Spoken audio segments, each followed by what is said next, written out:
Chhattisgarhi video देखने के लिए हमारे चैनल को सब्सक्राइब करें और दबाएं इस बेल आइकन को ताकि हमारे वीडियो के नोटिफिकेशन आपके पास पहुंचे सबसे पहले।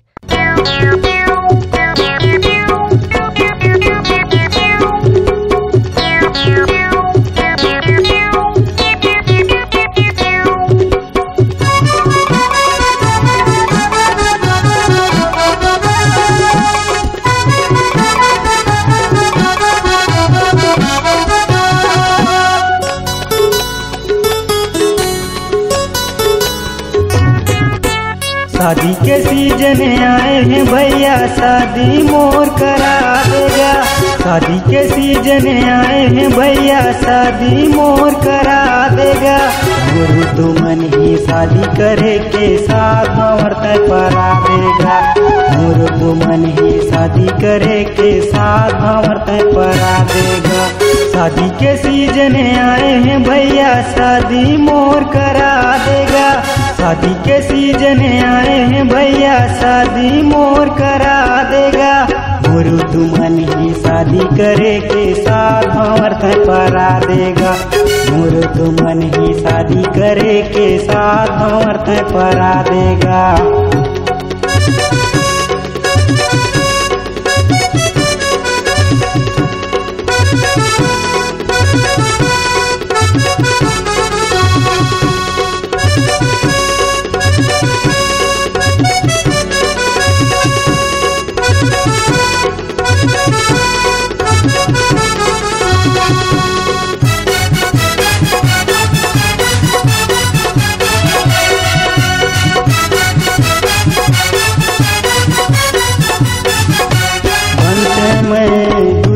राजा लाते होगा मैं सुवारी, दाई मोरे बहु पतिस गा बहु आतिस तो दुआरी।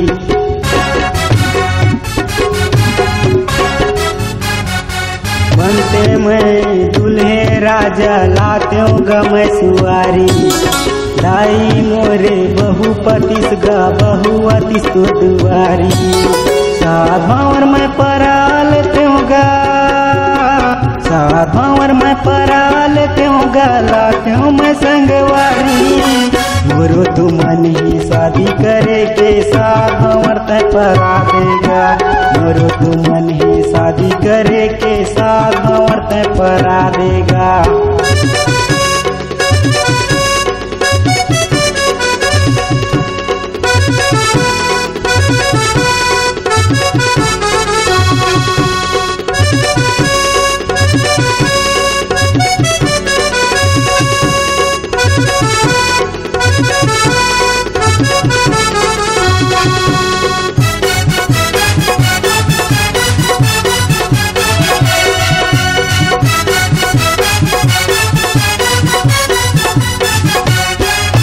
मोरे ढेड़ा बंतिस गा दूधी बंतिस मोर सुआसिन।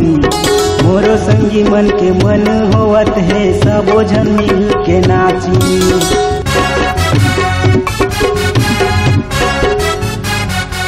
जीजा मोरे ढेड़ा बंतिस गा दूधी बंतिस मोर सुआसिन।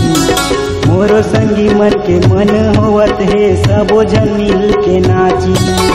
साथ भंवर मैं परा लेते होगा, साथ भंवर मैं परा लेते होगा, लाते हूँ मैं संगवारी। गुरु तुमन ही शादी करे के साथ भंवर तय परा देगा। गुरु तुमन ही शादी करे के साथ भंवर तय परा देगा।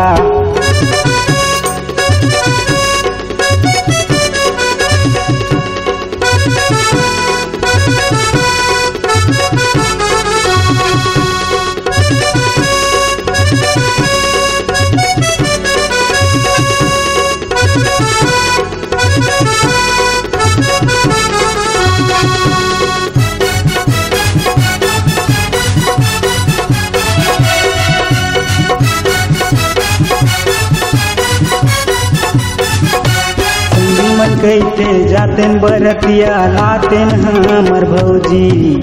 समधिन मन ला देख के भैया करतेन मौज मस्ती।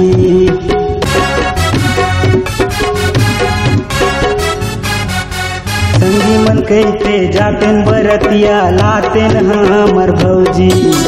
समधिन मन देख के भैया करतेन मौज मस्ती। साथ भावर में पराल त्योगा, साथ भावर में पराल त्योगा, लात्यों में संगवारी।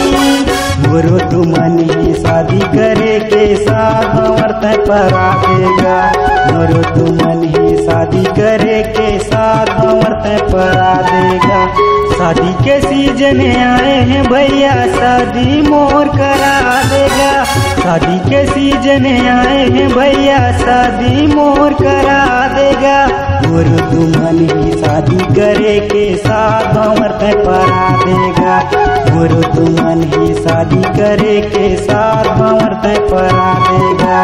मोरो तुमन ही शादी करे के साथ भावर तय परा देगा। मोरो तुमन ही शादी करे के साथ भावर तय परा देगा। अगर आप अपनी आवाज को एक नया आयाम देना चाहते हैं तो चले आइए मल्टी ट्रैक डिजिटल रिकॉर्डिंग के लिए संपर्क करें HK म्यूजिक कंपनी, कोटा डबरी, चांपा, छत्तीसगढ़। मोबाइल नंबर है 9329238487 और 8085380339।